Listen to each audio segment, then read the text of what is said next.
تو وہ آئے ہوئے تھے اور ابھی یونیفارم میں ہی تھکے ہوئے وہ سو رہے تھے اندر. تو اتنے میں آگ لگ گئی اور بڑا شور مچا. تو امی بتاتی ہیں کہ انہوں نے جا کے میرے ماموں کو، جن کا نام چودھری عنایت احمد تھا، ان کو جگایا اور ان کو پھر بتایا، اور انہوں نے پھر نکل کے جو بھی اپنے اثر و رسوخ کے ساتھ وہ آگ کو بجھوایا.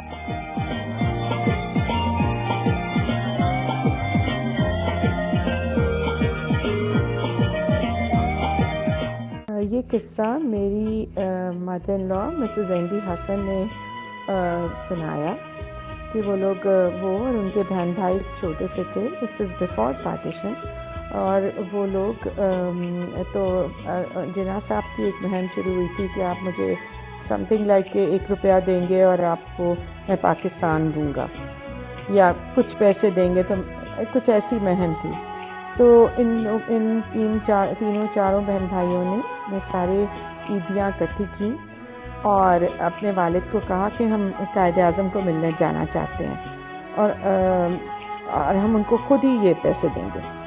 تو بچوں میں سے ایک نے قائد اعظم کو خط لکھا کہ ہم اس طرح آپ کے پاس آنا چاہتے ہیں. And love and بیہولڈ Quaid Azam کی طرف سے ان کے سیکرٹری کا خط آیا کہ بالکل آئیں اور جناح صاحب آپ کو ملنا چاہیں گے. تو یہ لوگ چلے گئے اپنے والد کے ساتھ، تینوں چھوٹے بچے، اور تو وہاں جا کے ویٹ کر رہے تھے. تھوڑا سا انتظار کیا اور پھر قائد اعظم آ گئے اور وہ بہت خوش ہوئے اور انہوں نے بہت انکریج کیا کہ تم لوگوں نے مطلب آپ لوگوں نے اس طرح سے اپنے پیسے اکٹھے کیے ہیں اور سارا کچھ. تو پھر انہوں نے ایک قصہ سنایا کہ ایک دن پہلے وہ باہر اپنے لان میں واک کر رہے تھے تو انہیں ایسے لگا کہ دیوار کے باہر کوئی آدمی جب وہ ان کو فالو کر رہا ہے، اور باہری دیوار سے جب وہ مڑتے تھے تو وہ بھی مڑ جاتا تھا. جب وہ تو کہنے لگے، تو کہتے ہیں انہوں نے اونچی آواز سے پوچھا کہ کون ہے. تو اس نے کہا کہ جی میں آپ کو ملنے آیا ہوں بہت دور سے. تو خیر انہوں نے اندر بلایا تو اس آدمی نے کہا کہ سر میں آپ کی مہم کا میں نے سنا اور میں نے 1-2 مہینے سے اپنے سارے پیسے اکٹھے کیے ہوئے ہیں اور وہ میں آپ کو دینا چاہتا ہوں. تو وہ پیسے تھے کوئی اس نے کہا کہ میں نے 14 روپے اکٹھے کیے. تو جناح صاحب نے پوچھا کہ آپ تمہاری تنخواہ کتنی ہے؟ تو اس نے کہا کہ جی میری تنخواہ 15 روپے ہے. تو نے کہا کہ پھر تم نے یہ پورے پیسے، تم اتنے پیسے کیسے جمع کر لیے؟ نے کہا جی مجھے 2 روپے آنے جانے میں لگتے ہیں، وہ بھی میں نے کر دیے، اور میں بہت کم میں نے کھایا پیا تاکہ میں یہ سارے پیسے آپ کو دے سکوں. تو اس طرح کے لوگوں نے پاکستان بنانے میں اتنی کنٹریبیوشن دی، اور آئی ایم شیور بہت سارے قصے ہوں گے، لیکن this my mother in law told me and I thought I will share with you.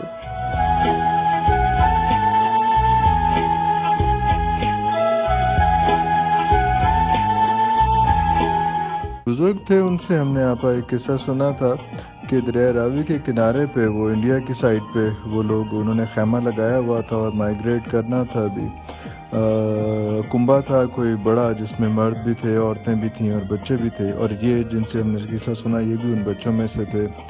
تو ہوا کچھ یوں کہ ان کو پتہ چلا کہ سکھ جو ہے وہ حملہ کرنے لگے ہیں ان پہ.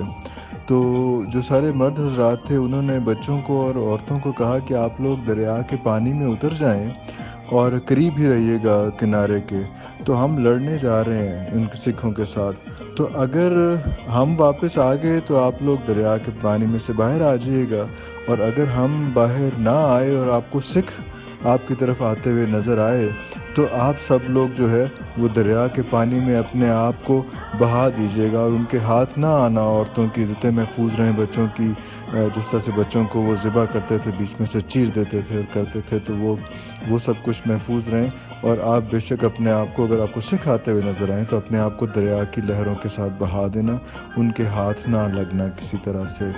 تو اللہ کرنا ایسا ہوا کہ بچت ہو گئی اور وہ سکھوں کے ساتھ مقابلہ کر کے انہوں نے سکھوں کو بھگا دیا، اور وہ عورتیں بھی اور وہ بچے بھی باہر آ گئے۔ وہ یہ کہتے تھے کہ ابھی تک، جب تک وہ زندہ تھے، بوڑھے ہو گئے تھے، ابھی تک مجھے اس دریا کے ٹھنڈے پانی کی جو ٹھنڈک ہے ابھی تک اپنی ٹانگوں پہ محسوس ہوتی ہے، آج بھی اپنی ٹانگوں پہ محسوس ہوتی ہے۔ تو یہ بہت ساری قربانیاں تھیں جن کو ہم نے شاید اگنور کر دیا، اور ہم اب اس ملک کے ساتھ کیا کیا سلوک کر رہے ہیں۔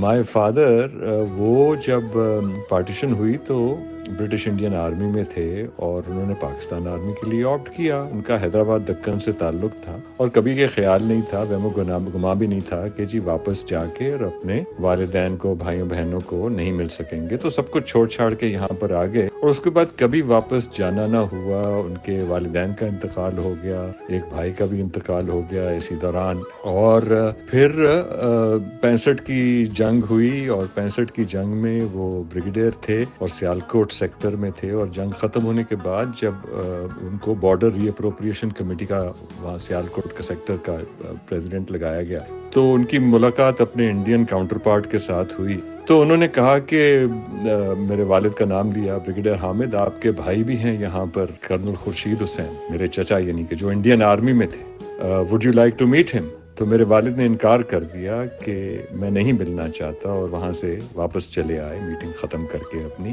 سو یہ قدریں تھیں ان لوگوں کی، بے شک بھائی سے ملاقات ہوئے کتنے برس ہو گئے تھے، اور اس چاہت کو ایک طرف رکھتے ہوئے اپنے اصول، اپنی وردی کی جو ذمہ داری اور جو اس کی لائلٹی کی قدریں تھیں، ان کو سراہتے ہوئے انہوں نے انکار کیا۔ تو ان قدروں کو لے کر یہ لوگ پاکستان آئے تھے، اور پاکستان ان لوگوں نے بنایا، اور انہی چیزوں کو ہمیں سامنے اپنے رکھتے ہوئے اب دیکھنا ہے، اور پاکستان کو دوبارہ اسی طرح سے شاندار بنانا ہے جس طرح سے اس کا قیام کیا گیا تھا۔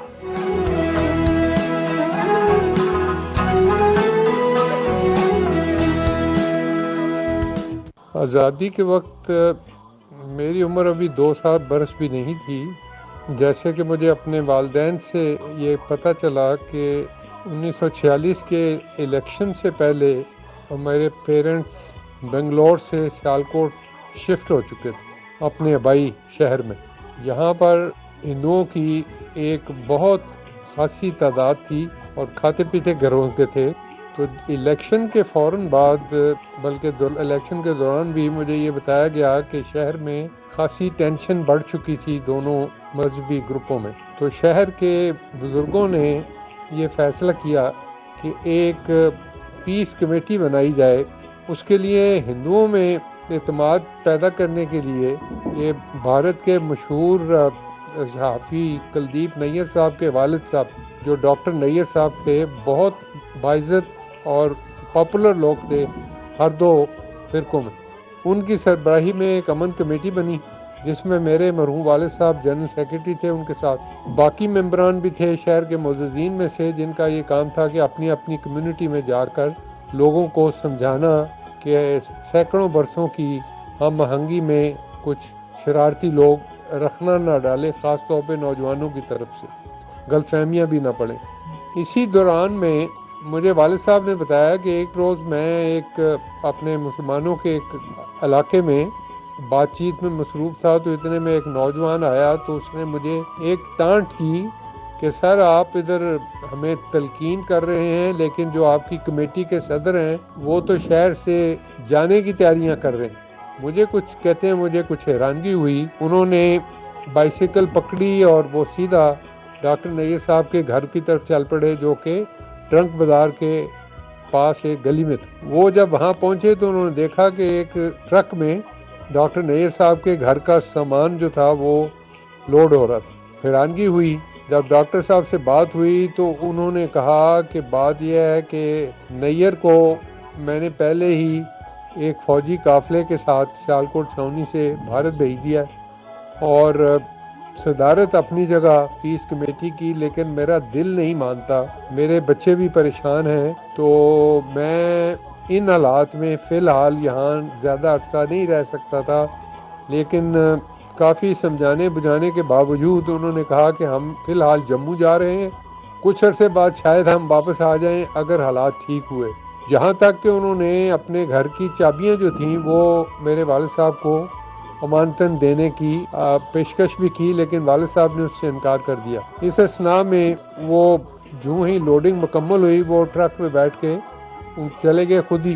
بعد میں یہ 1950 کی دہائی میں اور 60 کی بلکہ 1964 تک مجھے یہ بتایا گیا کہ نیئر کلدیپ نیر صاحب تقریباً ہر سال گرمیوں میں سیالکوٹ آیا کرتے تھے، والد صاحب سے ملا بھی کرتے تھے، ان کے کنٹمپریری بھی تھے. آخری دفعہ وہ 1964 میں آئے گرمیوں کی چھٹیوں میں، میری بھی ان سے ملاقات ہوئی گھر پہ، اس کے بعد نہیں کبھی وہ آئے. تو وہ یہ سلسلہ جو تھا اس 47 میں خاصی سیالکوٹ میں آبادی کو تنگ بھی کیا گیا، کچھ جائیدادیں جلائی بھی گئیں. زیادہ تر مکان تو نہیں لیکن دکانیں جو تھیں وہ ہندوؤں کی وہ جلائی گئیں شرپسند عناصر کی طرف سے. اس دوران میں پھر کچھ کشمیری جموں سے بھی آ گئے جن میں ہمارے کچھ عزیز بھی تھے دور کے، ان کو بھی سیالکوٹ شہر میں سیٹل کرنے میں خاصا تعاون کیا گیا. تو یہ چند باتیں مجھے والدین سے پتہ چلی ہیں. سیالکوٹ امن میں بعد میں آیا، بلکہ 47 کے ہنگاموں میں میرے 2 چچا جان جو تھے چھوٹے میرے والد صاحب کے بھائیوں کو خاصی ڈانٹ بھی پڑی دادا جان مرحوم سے، کیونکہ وہ مرتے بچے 1-2 دفعہ شرپسندوں کے حملوں میں. تو یہ مختصر سی ایک مجھے یادداشت پڑتی ہے. جی میں چھوٹی تھی مگر مجھے بہت اچھی طرح یاد ہے کہ میری والدہ بیگم جی احمد جو تھیں وہ اپنے بہت سے ساتھیوں کے ساتھ ریفیوجی کیمپس میں کام کرتی تھیں، جا کے جو آ رہے تھے بارڈر کراس کر کے. ہم کراچی میں تھے اور یہ مجھے بہت اچھی طرح یاد ہے کہ روز وہ جاتے تھے اور وہاں پہ کام کر کے آتے تھے. مجھے خیال ہے کہ کپڑے وغیرہ بھی جمع کر رہے تھے اور لے جا رہے تھے، یہ مجھے یاد ہے.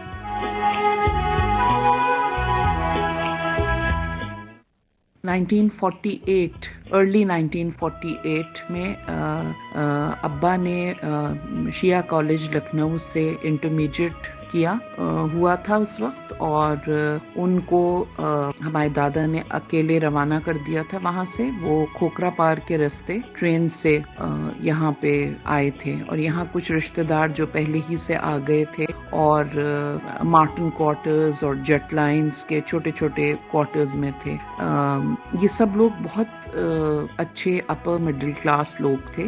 میرے دادا وکالت کیا کرتے تھے، تو انہوں نے جیسے پہلے ایک بیٹے کو بھیجا اور پھر باقی کے ساری بیٹیاں اور سب لوگوں کو لے کے جب وہ یہاں پہنچے تو ان لوگوں نے کچھ دن تو جو چھوٹی چھوٹی خیمہ بستیاں بنائی ہوئی تھیں وہاں قیام کیا تھا، اور پھر 2 کمروں کا ان لوگوں کو ایک چھوٹا سا جیٹ لائن کوارٹرز کہلاتے تھے وہاں کے اوپر پرانی نمائش کا علاقہ جو قائد اعظم کا مزار، وہاں پہ ان لوگوں نے رہنا شروع کیا. پھر کالجوں میں داخلہ لینا اور سب کچھ تھا، اور بہت ہارڈ شپس تھیں بہت زیادہ. اسی طرح اوپر یہاں پہ میں پھر ہماری جو تائی اماں جو ہماری ہیں، تو بڑی امی جو تھیں وہ آئیں ٹرک میں بٹھا کے. ان لوگوں کو جب لایا جا رہا تھا تو جب رستے میں سکھوں نے حملے کیے تو یہ بہت خوبصورت تھیں اور بہت ینگ تھیں، تو ان لوگوں کو لاشوں کے ڈھیر کے نیچے چھپا دیا گیا تھا کہ ان کی نظر نہ پڑے. اور پھر جیسے آ کے انہوں نے جو بھی ان کے وہ ٹینٹس تھے وہاں کے اوپر سلائی شروع کی، اس سے تھوڑے سے پیسے یہ لوگ ان لوگوں کو ملا کرتے تھے. تو اور غرض بہت زیادہ مشکلات تھیں.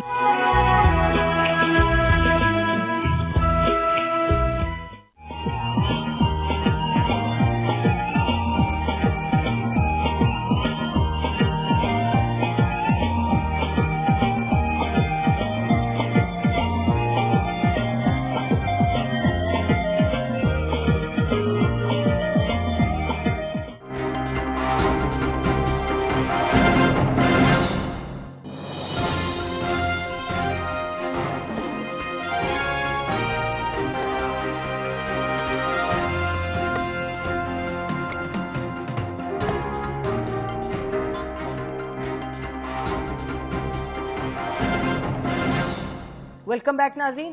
اب ادھر چلتے ہیں ناظرین انہی لوگوں کے پاس، انہی کی زبانی سنتے ہیں جن کے بزرگ، جن کے رشتہ دار پاکستان بنانے کے لیے اتنی قربانی دے کے یہاں پہنچے.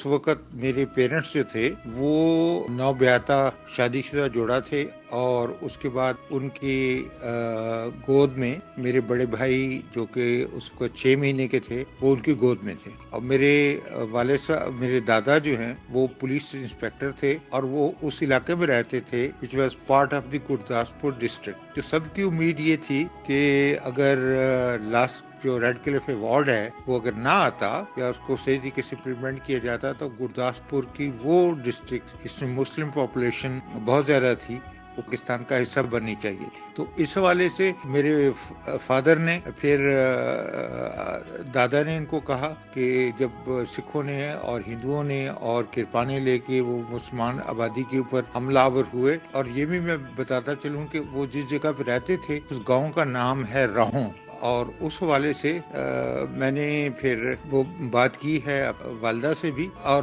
پھر ہمارے جو گرینڈ فادر جو ہیں وہ he never came back. We lost him in the battle because he was trying to defend the honor and the dignity of the Muslim.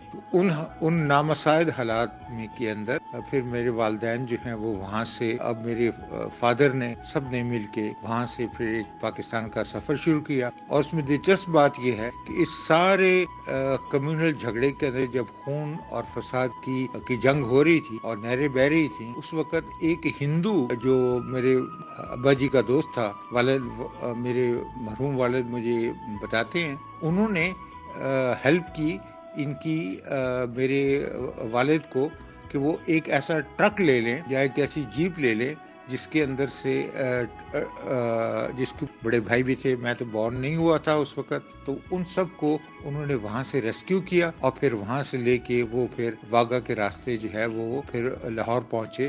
تو یہ ایک بہت ہی انٹرسٹنگ ایپیسوڈ ہے جس کے بارے میں نے بات تو کی ہے لیکن کبھی اس کے بارے میں لکھا نہیں۔ آپ کے پروگرام کے توسط سے میں یہ چاہتا ہوں کہ یہ ہمارا پیغام یہ لوگوں تک پہنچے کہ ہمارے لوگوں نے نہ صرف فیملی کی سطح کے اوپر بلکہ ہر لیول کے اوپر، انڈیویجول کی سطح کے اوپر جو پاکستان بننے کے لیے جو قربانی دی ہے اس میں ہمارے بزرگوں کی ایک بہت بڑی کاوش ہے اور بہت بڑا حصہ ہے، اور ہم اس تاریخ کو اگر یاد رکھیں تو یہ ہمارے لیے بہت ہی زیادہ چیز جو ہے وہ کرامت ثابت ہوگی۔ اور دوسرا، پوسٹ پارٹیشن جنریشن کے بعد جب میرے والدین جو ہیں وہ یہاں پہ آئے، لاہور کے اندر سیٹل ہوئے، اس کے بعد پھر میرے فادر نے یہ فیصلہ کیا کہ وہ پولیس جوائن کریں گے، اور پھر دین ہی بیکیم پولیس آفیسر، اور پھر اس کے بعد پھر ہماری فیملی آگے چلی اور پھر سارے کا سارا۔ لیکن ہماری دادی جن کے جو شوہر تھے، جو ہمارے دادا تھے منور، سید منور، وہ وہیں پہ مارے گئے، اور ان کو پھر جو ہے وہ کبھی بھی ان کی واپسی کا ان کو انتظار ہی رہا، تو وہ بیوہ ہو گئیں، اور بیوہ ہونے کی صورت میں انہوں نے پھر ہم سب کی پرورش کی، اپنے بچوں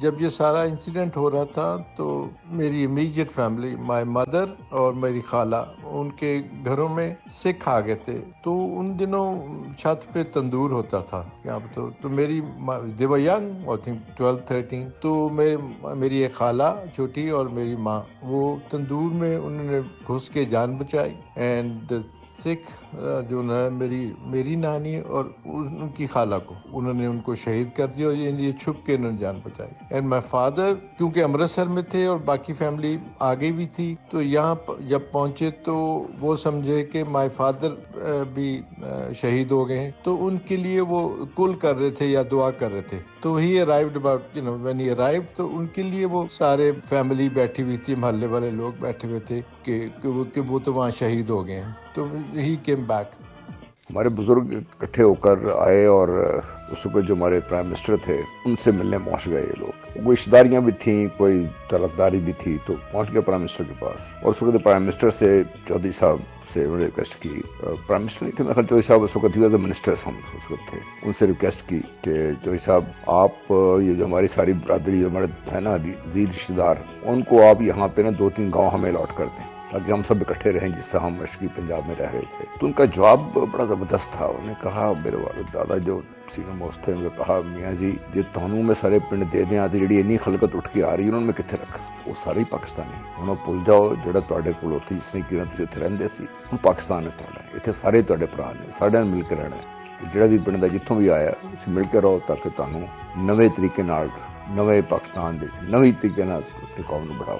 تو بڑے بزرگ بڑے ڈسمائنٹ ہوئے یہ اور واپس آئے, اور انہوں نے ان کا حکا بانی بند کر دی, سے بات نہیں کریں گے ان سے, کہ اس نے ہماری بات نہیں مانی. لیکن اس شخص نے, اللہ ان کو کروڑ جنت نصیب کرے, انہوں نے بڑے واضح طور پہ پیغام دیا کہ پاکستان میں پاکستانی بن کے رہنا ہے. آپ نے جو آپ کے پرانے گاؤں میں جس طریقے سے آپ رہ رہے تھے, اب اس سے باہر نکلیے آپ لوگ. تو یہ something that keeps reassuring me کہ Pakistan is at least destined for better things. یہ وہ لائر تھے, اگر آپ کو یاد ہو, لاء منسٹر بھی ہیں خالد احمد صاحب, یہ ان کے والد تھے. یہ نام سے ذہن میں نہیں آ رہا, لیکن یہ ایک قصہ جو مجھے بڑا اچھا ہمیشہ لگتا ہے. ایک اور قصہ ہے, جب یہاں پر مائیگریٹ کر کے آئے تو لاہور میں والٹن روڈ پہ کیمپ لگا ہوا تھا, اور کیمپ میں میرے والد بھی اس وقت فوج میں تھے, اور ہمارے بڑے ماموں, ایکچولی میری والدہ کے ماموں تھے, ہم سب ان کو ماموں کہتے تھے, میرے صاحب وہ بھی فوج میں تھے. تو یہ گاڑیاں حکومت نے اس وقت آرمی نے دی کہ اپنے لوگوں کو لے کے آ جائیں. وہ ان کو جو بھی ملا اٹھا کے لے آئے. کیمپ میں پہنچے تو ہمارے والد کے پھوپھا تھے جو نابینا تھے, انہوں نے بلایا. اس نے کہا,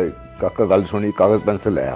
اس نے کہا, جناب نے چٹھی لکھ رہا ہے. تو انہوں نے پوچھا کہ بھئی آپ جناب کو جانتے ہو؟ نے کہا نہیں. کیونکہ دیکھے کرنا میں دیکھ ہی نہ سکتا, تمہیں کبھی سنا ہے کہ نہیں سنا ہے. ہمارے گاؤں میں وہاں بجلی بھی نہیں تھی, ریڈی شیڈو کا سوال ہی پتہ نہیں ہوتا. بٹ ان کے ذہن میں ایک تھا کہ ایک جناح آدمی شخص ہے جو اتنا بڑا کام کرنے کے لیے چلا ہوا ہے, اور وہ سب کچھ ہے ہمارے لیے. تو ان کا چٹھی لکھو.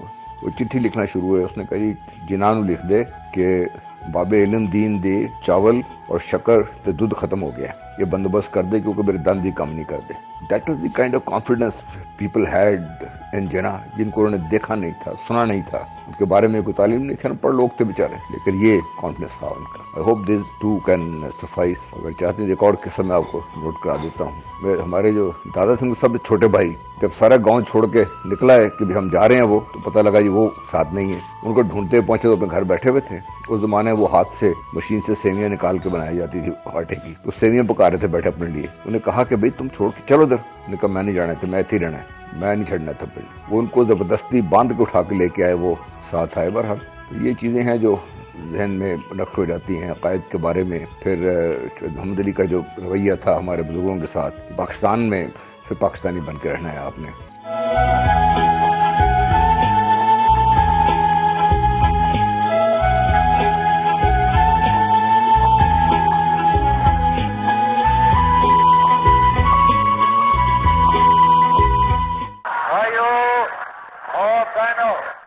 پاکستان حاصل کرنے کے لیے ہم نے بہت قربانی کی ہے.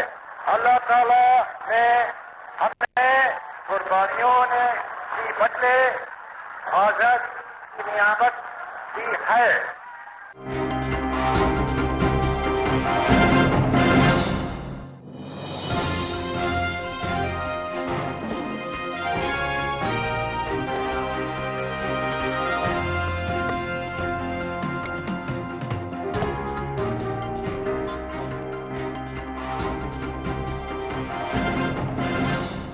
ویلکم بیک ناظرین. اس کو کہتے ہیں پاور آف دا ڈریم. کمال تھا ناظرین, رشتہ دار بھی چھوڑ دیے, اپنا گھر بار بھی چھوڑ دیا, اور چل نکلے آگے ایک شخص کی بات پر یقین کر کے.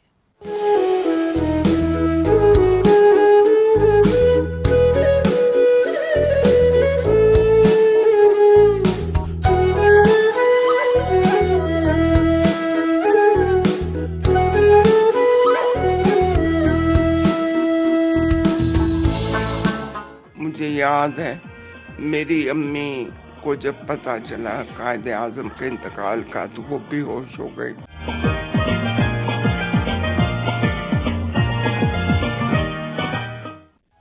میری والدہ کی فیملی امرتسر سے آئی, کشمیری فیملی تھی, اور وہ یہ سنایا کرتی تھیں کہ سکھوں کے جتھے آتے تھے رات کو اور آ کے اٹیک کیا کرتے تھے ان علاقوں کو جہاں مسلمان رہتے تھے.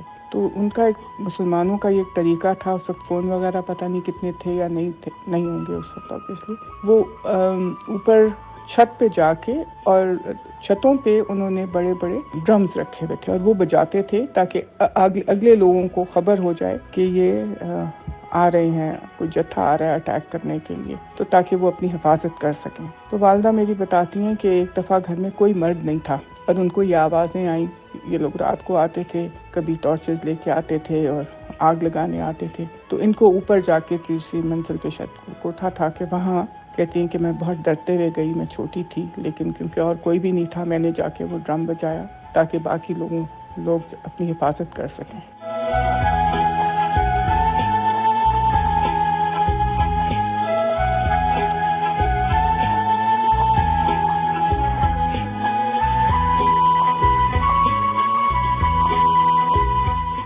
پہلے تو پاکستان آ کر ہمیں اتنی خوشی اور اتنا اطمینان ہوا، لگتا تھا آخرکار کسی محفوظ جگہ پر آ گئے، اب ہمارا کوئی کچھ نہیں بگاڑ سکتا، اور دیکھنے میں اتنا خوبصورت، اب تو تصور میں ہی نہیں آتا کہ یہ وہی پاکستان ہے۔ کراچی خاص کر اتنی چوڑی چوڑی سڑکیں، روز صبح میں کراچی کا میئر سڑکیں دھلواتا تھا، بس یہاں کے جو سکون ملا اور خوشی ہوئی، رات کو سب گھروں سے نکل جاتے، باتیں کر رہے ہیں، ٹہل رہے ہیں، گھوم پھر رہے ہیں۔ کراچی میں چاروں طرف جدھر نگاہ اٹھاؤ مہاجر ہی مہاجر تھے۔ ہم لوگ کہتے تھے کہ سنا ہے حشر میں سب جمع ہوں گے، کراچی حشر کا میدان لگا۔ ہم لوگ پاکستان آنے کے بعد کچھ عرصے بعد قائد اعظم کے پاس ایک خواتین کا وفد لے کر گئے اور ان سے یہ کہا کہ آپ سوچئے جناح صاحب، مرد سب انڈیا میں رہ گئے ہیں، ان کی عورتیں اور بچے یہاں آ گئے اور سب پریشانی میں ہیں۔ انہوں نے کہا آپ کو تو صرف اپنے ایک وارث کی پریشانی ہے، مجھے تو پورے ملک کے لوگوں کی پریشانی ہے، مگر اس کے ساتھ ساتھ میں کام بھی کر رہا ہوں، خالی نہیں بیٹھا۔ اگر آپ لوگ کچھ نہیں کر سکتے تو یہ کیجئے کہ جو جہاز مہاجرین کو لے کے یہاں آتا ہے وہ خالی واپس جاتا ہے، اور لال قلعے میں جو لوگ بیٹھے ہوئے ہیں بند انتظار میں کہ پاکستان آئیں، ان کو کھانا اور پانی نہیں مل رہا، آپ ان کے لیے کچھ بھیجنے کی کوشش کریے۔ بس پھر کیا تھا، ہم نے آ کے جو مہم شروع کی، ایک ایک دروازے پہ جا کے لوگوں سے کہا انڈیا بھیجنے کے لیے روٹیاں پکاؤ، حلوے بناؤ، بسکٹ کے ڈبے، دودھ کے ڈبے، حلوے، ڈھیر روٹیاں پکا کے ایک ایک گھر سے جمع کر کے ہم لوگ ایئرپورٹ پہنچاتے۔ ہم اور صالحہ آدھی رات کو سامان لے کے جاتے، اور ہوتا یہ تھا کہ جہاز آیا، اس میں جو لوگ آئے ان سے مل بھی لیے، دیکھ بھی لیا کون آیا ہے، اور پھر سارا کھانا ایسا دے کے آئے کہ جہاز خالی واپس نہ جائے۔ مشکل سے 50 یا 60 لوگ آ سکتے تھے ایک وقت میں کیونکہ جہاز چھوٹا تھا، مگر قائد اعظم نے کیا انتظام کیا تھا۔ سنا ہے کہ جب پاکستان کی سرحد میں جہاز داخل ہوتا تھا تو سب شکر کے سجدے میں گر جاتے۔ کیا قائد اعظم نے عقل مندی سے کام لیا۔ 13 اگست کو دلی سے چلتے وقت ہم لوگوں کو 2nd کلاس کا کوپے ملا۔ دلی سے لاہور تک بڑے آرام سے آئے، کوئی خطرہ نہیں تھا۔ لاہور میں اس وقت گاڑیوں میں گھس کر مسلمانوں کو مار رہے تھے، اس لیے وہاں سے پوری گاڑی میں بلیک آؤٹ کر دیا گیا کہ کسی کو خبر ہی نہ ہو کہ گاڑی گزر رہی ہے، اور لاہور اسٹیشن پر گاڑی رکی تک نہیں۔ تسنیم 8 مہینے کے تھے، انہوں نے رونا شروع کر دیا جیسے ہی اندھیرا ہوا۔ ہمارے پاس ایک ناشتے دان تھا، اس کا ڈھکنا لیا، گھی کا پیپا ساتھ تھا، اس میں سے تھوڑا سا گھی نکالا اور رومال پھاڑ کر ایک بتی بنائی، چراغ چلایا اور سیٹ کے نیچے وہ رکھا کہ روشنی نہ آئے۔ غرض کے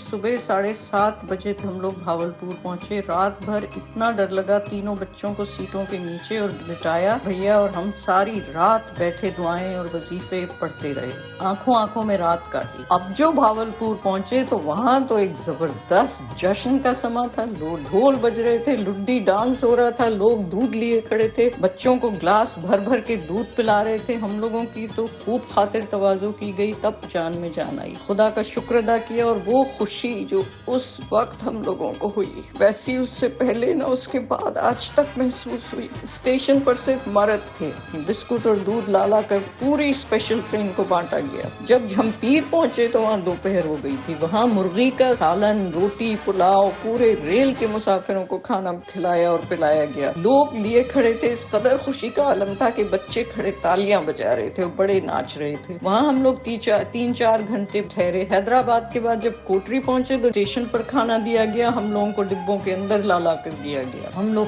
5 بجے شام 14 اگست کو کراچی پہنچے۔ اسٹیشن پر جو پہلے دوست اور احباب پہنچ چکے تھے کھڑے ہوئے ملے، اس قدر خوشیاں منائی جا رہی تھیں، ایسا جشن تھا کہ وہ جشن آج تک آنکھوں میں گھومتا ہے۔ سعید عبداللہ ہارون پارٹیشن کے دوران بہت بڑا کردار انجام دیتے آئے. جناح صاحب ہمارے گھر میں رہتے تھے تو جناح صاحب اور فاطمہ جناح کے وہ بڑے قریبی چہیتے شروع سے رہے اور پاکستان کے لیے بھاگ دوڑ کرنے میں ہر چیز کو اپنی خوشی سمجھتے تھے. سب سے پہلے انہوں نے تھرپاکر کے بارڈر پر جو غریب آ رہے تھے اس طرف سے ان کے لیے کھانے پینے کا انتظام اور رات ٹھہرنے کے انتظام بارڈر پہ بڑے عرصے تک کرتے رہے.